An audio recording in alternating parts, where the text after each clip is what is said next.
Dès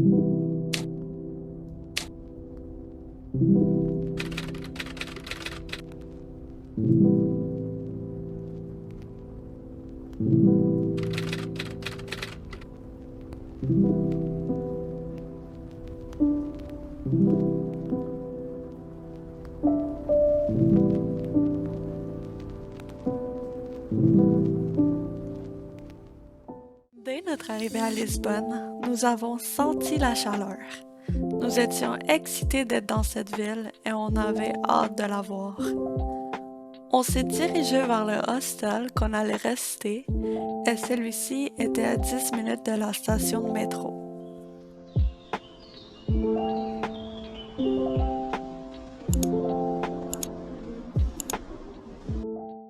Nous n'avons pas perdu de temps et nous sommes sortis marcher les rues de Lisbonne. Avec seulement 3 jours à Lisbonne, nous avons décidé de parcourir tous les centres touristiques proches de l'hostel notre première journée.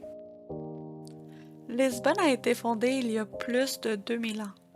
Elle est une des villes les plus vieilles de l'Europe. Son histoire est fascinante, un mélange captivant des traditions anciennes et des modernités. Ses ruelles pavées et collines sont peut-être difficiles, mais les vues qu'elles offrent sont à couper le souffle. Je dois admettre qu'avec la chaleur, la fatigue de l'avion et puis les collines de Lisbonne, ma première journée a été difficile. Mais Lisbonne est une ville charmante et puis être dans un nouveau pays nous donne l'adrénaline nécessaire pour maintenir notre énergie tout au long de la journée.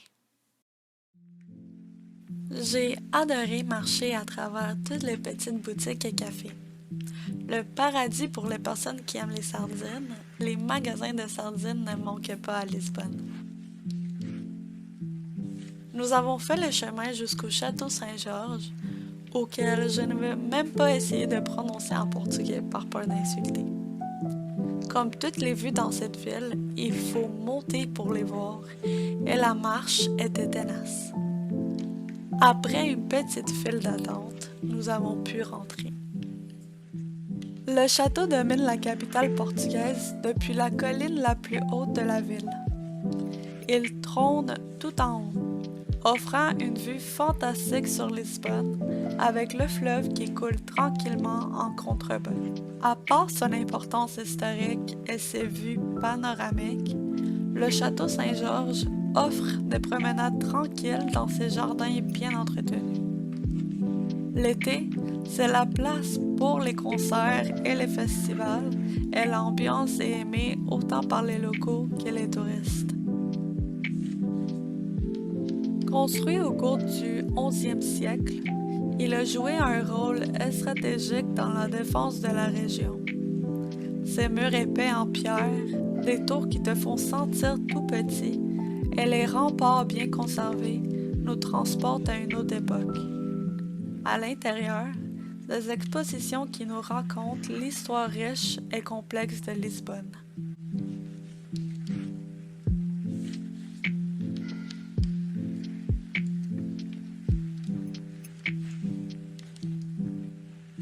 De retour vers l'hostel, nous nous sommes arrêtés pour Anna, qui a goûté son premier pastéis de nata vegan. Go! Je me sens sauvée. Elle est vraiment belle, pour vrai, genre, là, c'est belle.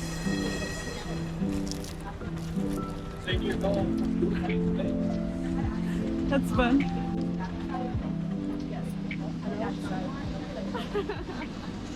Wow! Nos péripéties commencent. Nous qui se perdent dans le métro. On s'est perdu dans le métro un peu, mais là, on a trouvé une façon de pouvoir arriver à Sintra. Peut-être à l'heure, peut-être pas. On verra.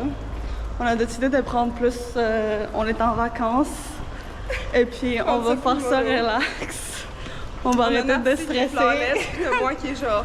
Ben non! Je me suis fait 10 minutes avant de marcher, genre des côtes à plus finir. Elle est encore flawless, so y a pas de trouble. Mais on se dirige pour prendre... I guess c'est un train, je sais pas. Ouais, je pense que c'est un train. Ça a l'air d'être un train. So, on va aller prendre un train, je crois. Puis, on va se rendre à Saint-Tropez pour voir le palais. C'est ça! Let's go! Notre deuxième journée a commencé avec une marche qu'on croyait de 10 minutes de notre hostel vers la station de métro.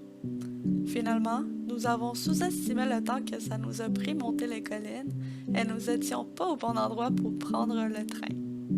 Par chance, nous avons assez rapidement corrigé notre erreur et sommes arrivés à Saint-Tropez. Saint-Tropez, située à seulement une demi-heure en auto ou une heure en train de Lisbonne, est une ville merveilleuse classée au patrimoine mondial de l'UNESCO.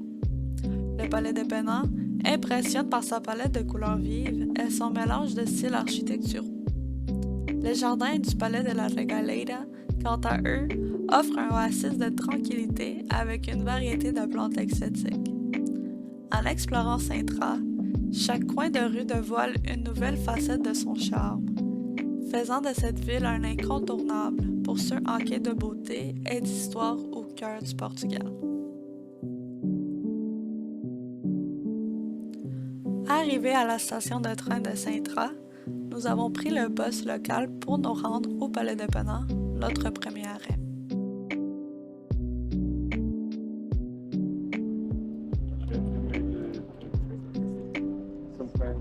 On a finalement réussi à rentrer dans le palais. En ce moment, on attend comme le shuffle pour pouvoir monter en haut. On a acheté le shuffle online avec notre ticket, c'était 2,30. Ouais. 2,30 pour le shuffle, sinon il faut que tu marches Tout ça. par là, puis on voit pas vraiment, mais c'est vraiment haut. Le palais est vraiment dans les montagnes. Le chauffeur qui nous a amené du métro, de la station de train, à ici, c'était vraiment insane. Toutes les curves et tout, là, c'était haut. On a fait marcher notre ville hier en tabarnak, Fait que là, on prend un chauffeur on est, pour on pas est mourir. très contente d'avoir pris ça.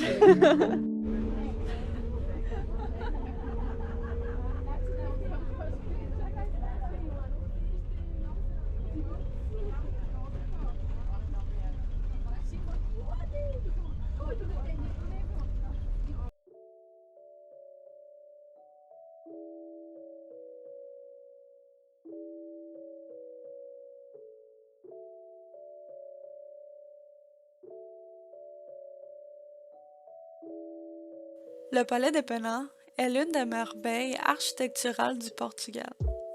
Il a été construit au 14e siècle pour être la résidence d'été de la royauté portugaise. Ses couleurs vives donnent l'impression d'être dans un conte de fées. À l'intérieur, de salles décorées qui montrent l'opulence et les goûts artistiques de l'époque romantique. Le palais est un endroit magique qui vaut la peine d'être visité.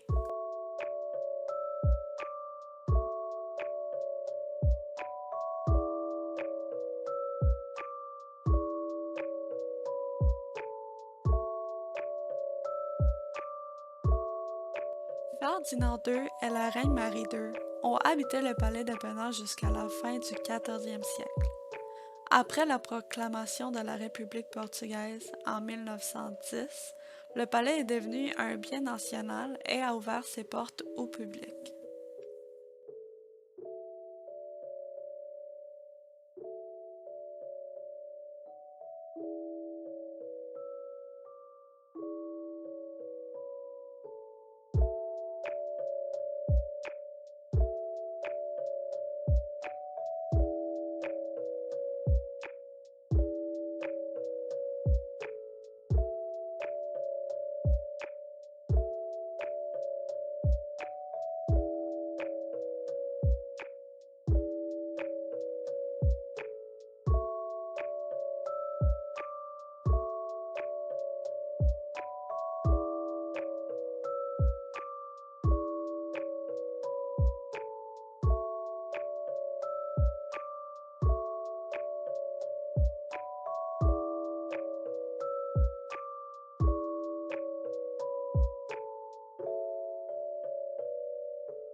Ah, comment t'as trouvé ton expérience au Penha Palace?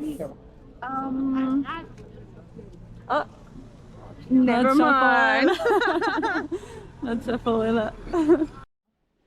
C'est C'est vraiment beau. C'est beau, là. On marche encore up the hill.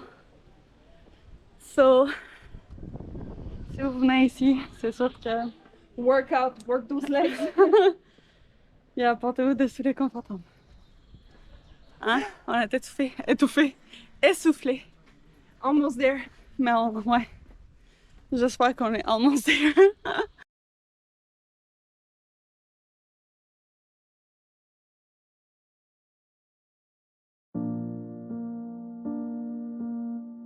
Le palais de la Regalera nous offre des jardins fascinants.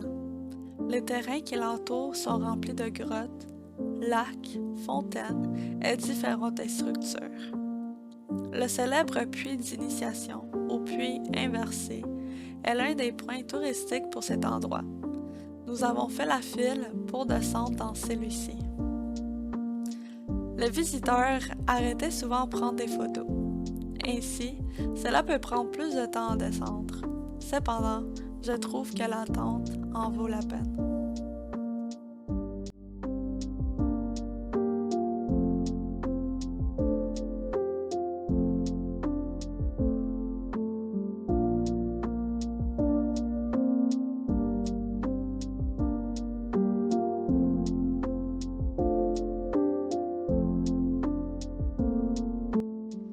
I ain't going up. No more. Celle, elle nous a fait marcher.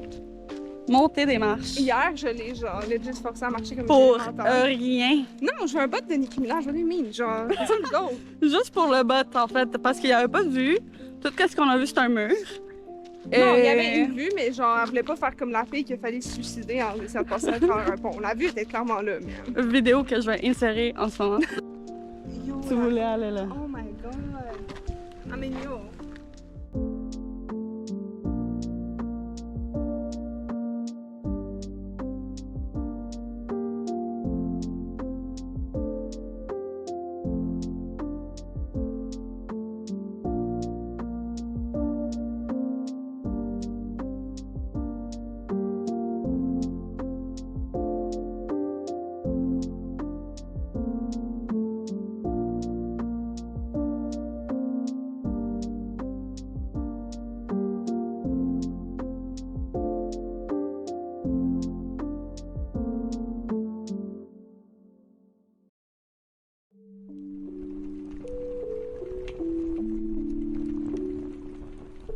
Le palais, tant qu'à lui, est magnifique. Son architecture et les jardins qui l'entourent font de ce palais un endroit à visiter.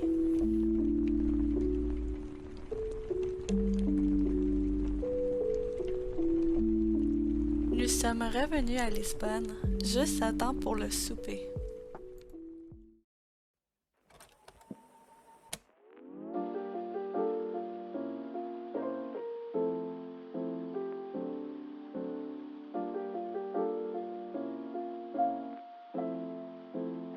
Notre troisième journée n'a pas été aussi chargée que les autres.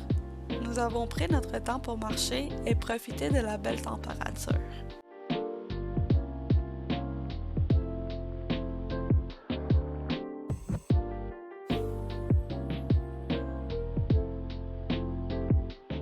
Par la suite, nous avons visité le quartier LX Factory, la tour de Belém, le monastère et nous avons dégusté un pastéis de Belém. Malheureusement, ma caméra n'avait plus de batterie, donc voilà quelques photos.